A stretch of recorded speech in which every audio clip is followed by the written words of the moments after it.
Sebelum puasa namanya ular, setelah puasa namanya kupu-kupu. Sebelum berpuasa ular wajahnya maaf menjijikan, setelah berpuasa siapa orangnya yang gak terkesima dengan indahnya kupu-kupu? Kupu-kupu malam. Jangan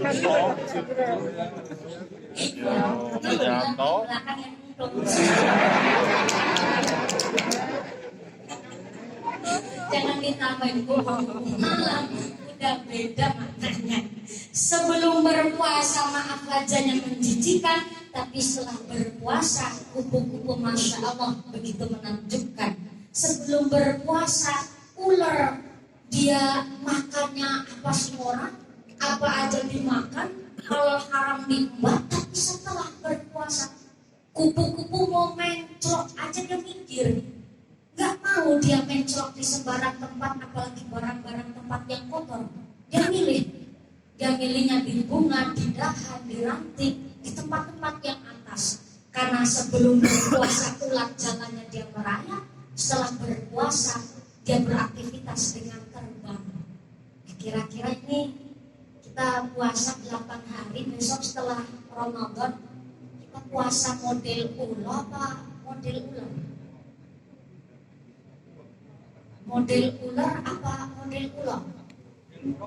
Pak Kepala Mendika kepinginnya jadi kupu-kupu, jangan cuma untuk nanti bantah. Kepinginnya kita jadi betul-betul orang yang berpuasanya macam model puasanya si ular, karena dia bisa merubah dari sebelum berpuasa dia sifatnya begitu luar biasa rakus serakah, tapi setelah berpuasa ada tingkatan iman yang begitu luar biasa. Maka saya pun belajar dari KSP ini, berarti karena tiap hari berkecimpung dengan Pak Kepala bilang, Kepala Mendika berkecimpung tiap hari dengan angka, dengan duit, berarti ini KSP Bakti Mandiri orangnya gak ada yang pelit. Termasuk Pak Kepala Pak Jabri ini pasti orangnya dermawan ya. Betul. Masya Allah. Pak Kepala Loman. Kalau betul Loman ya saya kita ini jajan kok nambah yang blok apa.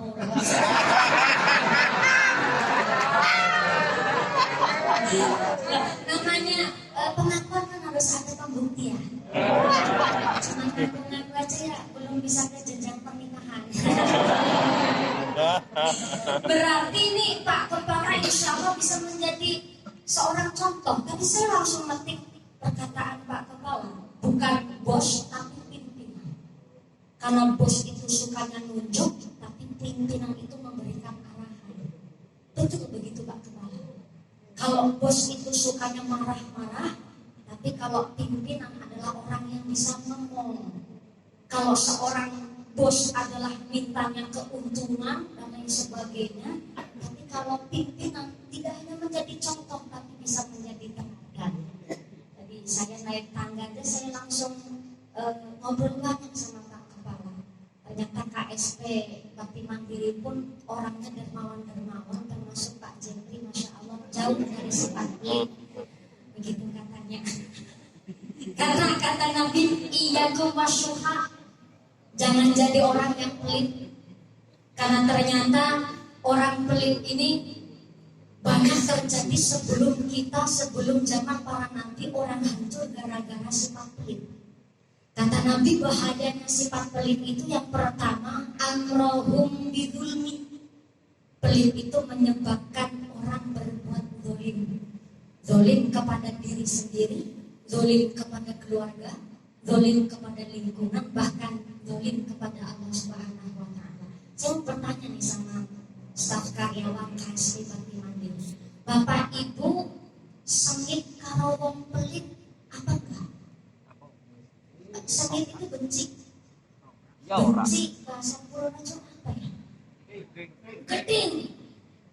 Bapak Ibu geding apa enggak sama orang pelit? Geding. Ini saya mencurigakan jangan-jangan di sini malah banyak orang. Kenapa kita kita begitu nggak suka sama orang pelit, jangankan panjenengan, orang pelit sama orang pelit itu sama-sama gentingnya. Karena ternyata orang pelit itu sama sekali tidak pernah berpikir dengan kemakmuran lingkungan, bahkan yang dipikirkan hanya untung dan buatito. Itu sifat pelit. Maka orang pelit, kata Nabi, sangat-sangat berbahaya. Amrohum bidzulmi, menyebabkan orang berbuat zalim. Saya pernah belanja di warung, saya beli sayur, ada orang pelit beli tahu. Di warung tahunya tinggal 5 bungkus. Tahu 5 bungkus itu semua tahu dipencetin kabeh. Saya tanya, ibu itu tahu dipencetin supaya apa? Ternyata lagi dipilih mana tahu yang paling gemuk. Barang nemu tahu yang gemuk ternyata cuma 2 biji, belinya cuma 2 biji dan dimasak bisa buat seminggu. Itu betul terjadi, ada di tetangga saya di bawah langit misal langit dulu bumi. Karena kalau saya menjelekkan tetangga, nanti tetangga lihat shoppingan saya mungkin jelek-jelekin orang sendiri nih. Tapi ini kejadian. Dan ternyata masaknya itu buat seminggu, dimasak bumbu kecap, dan setiap harinya itu nasinya cuma ditul. Hari pertama tul, hari kedua tul, pantesan 2 biji bisa buat seminggu. Ini terjadi, Pak. Dan orang-orang pelit macam ini kalau ada di masyarakat, contoh di satu desa ada 5.000 jiwa pemilih, yang pelit orang 100 aja, nggak mungkin maju itu desa dan nggak mungkin berkembang agama karena banyaknya jiwa-jiwa pelit di suatu daerah. Maka ada cerita orang udah berangkat haji tapi pelit kan luar biasa. Ya sebut saja namanya Kaji Goyel. Maaf udah goblok Mel. Lah Kaji Goyel ini kemarin habis panen kacang hijau. Setelah panen kacang hijau terus dijemur di teras, setelah kering dipentungin. Kenapa kacang hijau kering dipentungin? Itu supaya antara kulit dan isinya itu misah. Gak harus ngeceting, ngupas sudah pada misah karena dewan. Nah setelah dikupas, waktu lagi dipentungin ternyata ada kacang hijau satu mencolok masuk ke kupingnya Kaji Goyel. Langsung dikorek lah pakai jari kelingking. Setelah dikorek pakai jari kelingking, bukannya keluar malah tambah jeruk. Akhirnya Kaji Goyel masuk ke dalam kamar, ambil cotton bud. Barang dikorek pakai cotton bud, bukannya keluar tambah masuk. Akhirnya dibiarkanlah sampai 3 hari. Setelah 3 hari Kaji Goyel merasakan perutnya enak, kupingnya kerasa sakit, budek separuh.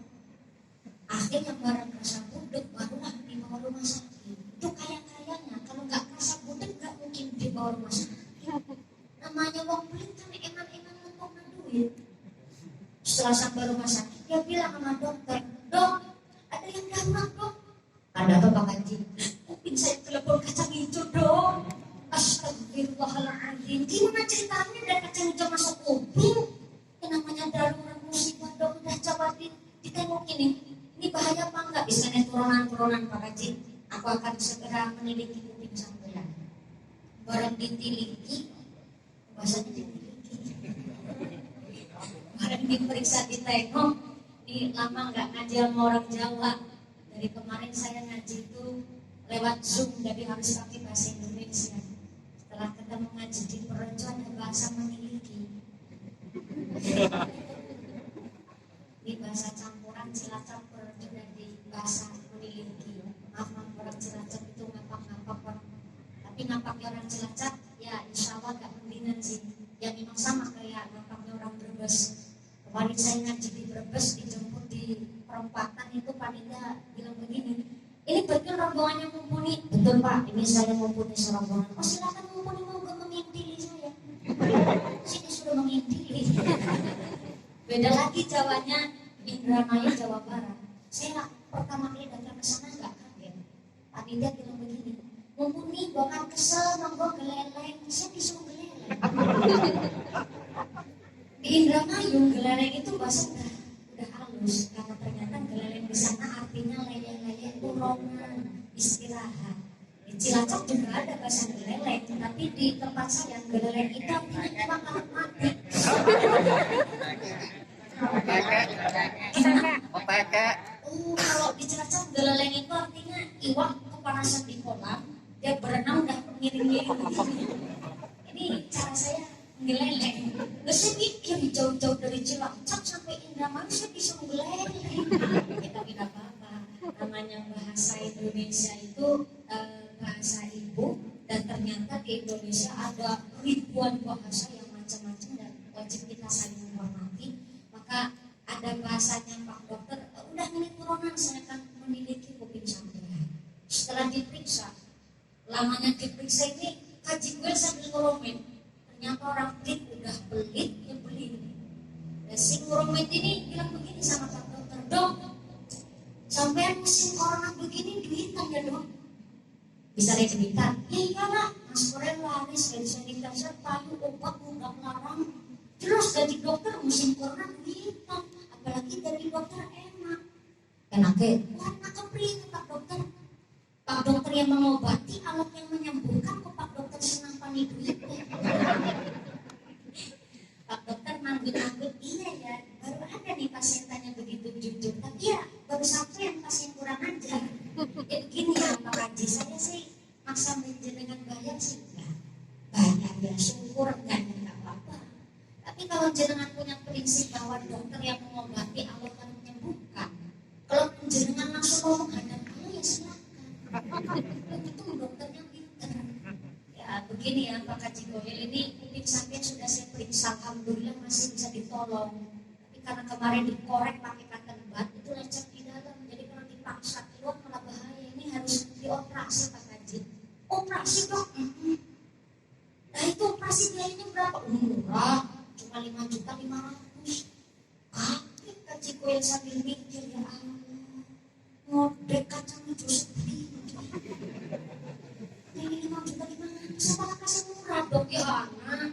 Yang murah 1.250.000, tapi pakai mesin sedot kuping.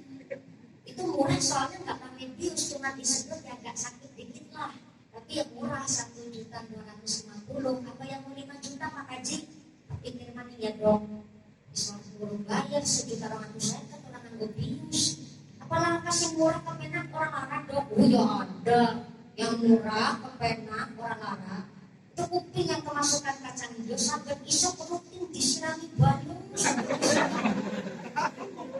Kalau kok pukul dari toge, itu cabut aja sekopok-kopoknya. Itu jiwanya orang pelit Pak. Artinya apa dari cerita lucu tadi? Maaf, untuk kesehatan dirinya saja, dia emang untuk ngaduin. Boro-boro buat kemakmuran lingkungan, boro-boro dia berpikir kepingin ikut merewangi bikin masjid, sodako sama anak yatim, nyantunin orang fakir miskin. Boro-boro dia mau berkorban sedikit untuk lingkungannya, sedangkan untuk dirinya saja dia emang ngetok-ngetok. Maka kata Allah, wala taj'al yadaka mahlulatan ila ulukika. Orang pelit, orang kikir, orang bakhil, berpipil kuncir jelandir, menyupil kudanil. Kelak di akhirat harta yang telah dikumpulkan di dunia justru mencekik kepada lehernya sendiri. Mencekik itu bahasa Cilacap nekek. Nekek bahasa Purworejo apa? Sani, pada, seneng madan-madan. Jadi kalau di dunia ini hanya sekedar ngumpulkan duit tanpa menjalankan di jalan yang diridhoi oleh Allah, tidak mau berbagi bahkan rezekinya bukan buat ibadah, maka dunia yang telah dikumpulkan justru di akhirat akan mencekik leher orang pelit itu sendiri. Tapi ternyata itu ayat masih ada lanjutannya. Lanjutannya ayat wala taksudha kullal basti. Loman itu baik, tapi loman yang jangan kebablasan. Contoh loman kebablasan, Dome Pak Zainal Orang yang loman malah yang disodakui rondo kembling.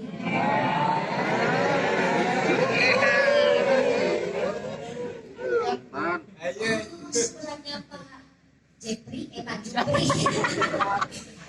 Kalau salah ngomong ini amplopnya bahaya ya. Maaf Pak Jupri. Ayat kecatat ya. Hitungnya angka. Dume suka dermawan, suka loman, malah yang disodaki rondo kembling itu namanya salah sasaran. Yang harus diutamakan justru harus yang sepuh-sepuh jompo-jompo terlebih dahulu. Contoh vaksin nih, udah divaksin semua belum nih guys? Belum, karena memang kebijakan di daerah Jawa Tengah khususnya itu yang lansia-lansia dulu, yang sepuh-sepuh dulu. Jadi lansia dulu. Sultan ya Pak ya. Katanya lansia, tapi walaupun hitam manis lah ya. Jadi kedipan mata saja bikin hati pikiran. Yang kulitnya hitam jangan dari sini Pak Sultan. Karena orang hitam itu banyak manfaatnya. Yang pertama wong ireng itu tahan lama. Yang kedua anti gores. Ya enggak gampang lecet. Yang ketiga enggak gampang luntur. Kalau cerita masalah sultan, namanya orang sukses jadi sultan itu kan pasti dari nol, betul Pak Sultan? Saya cerita nih orang yang punten agak mirip Pak Sultan. Emang sultan betulan itu tajir melintir sampai melintir. Oh betul saya. Ya kalau Pak Jupri adalah pimpinan, Pak Sultan berarti bosnya duit.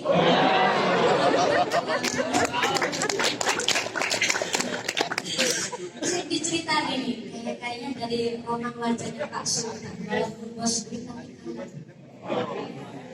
Pak Sultan, dulu pernah nih Pak Sultan sebelum sukses jadi sultan begini, sehari cuma dapat hasil 20.000. Dikasih ke istrinya ayam beng. Istrinya jawab, iya Mas Al aliran istri. Gimana? Saya sehari cuma dapat hasil 20.000. Saya bingung nih mau ngomong sama kamu gimana. Kayaknya 20.000 gak cukup, tapi sebenarnya dicukup-cukupin biar bisa mengatur keluarga. Ternyata istrinya Pak Sultan menjawab, ya Allah, gak usah minta maaf. Walaupun 20.000 saya syukuri. Soalnya saben bapak pulang dari kerja, pulang sampai rumah saya salaman, aku rasa kayak salaman sama baru.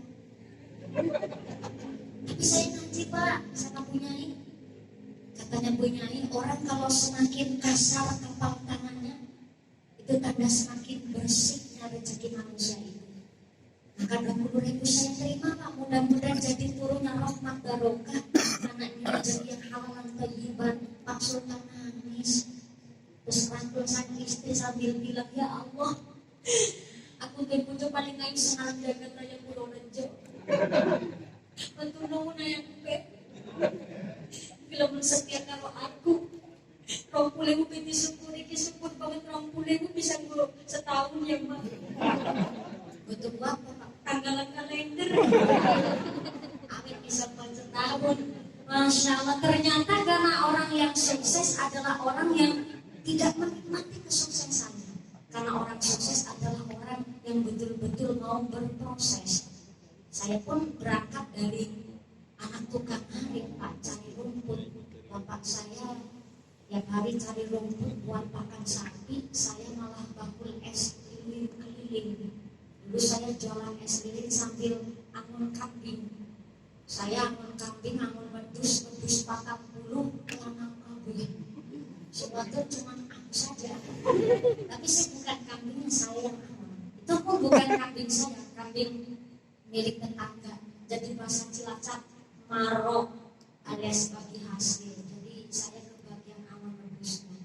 Dan saya belajar dari masyarakat Mungkin orang melihat saya mumpuni yang sekarang, padahal mumpuni yang sekarang sama mumpuni yang dulu tetap mumpuni yang anak tukang pengembala kambing, bocah tukang dodol es keliling-keliling. Karena kemarin saya sebelum Ramadan, saya pengajian di Kecamatan Buayan Kebumen.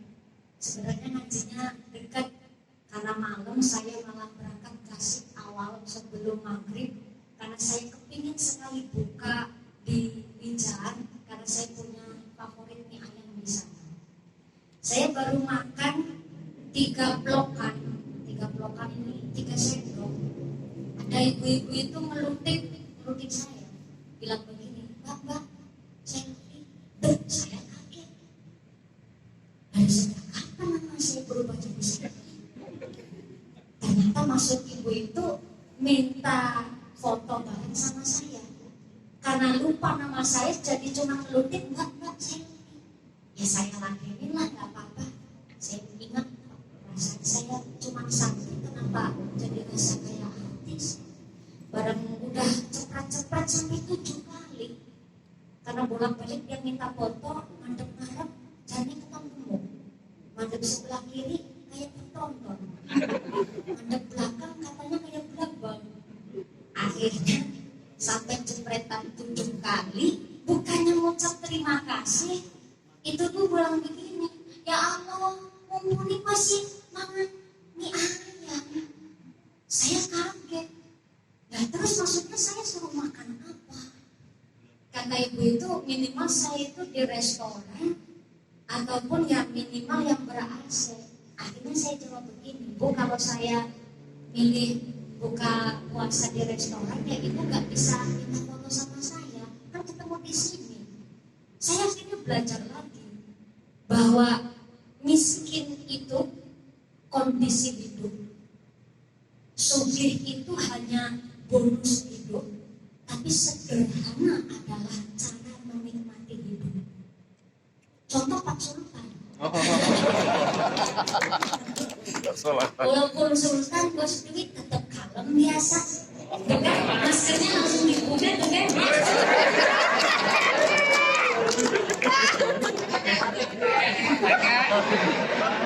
Nanti lecet.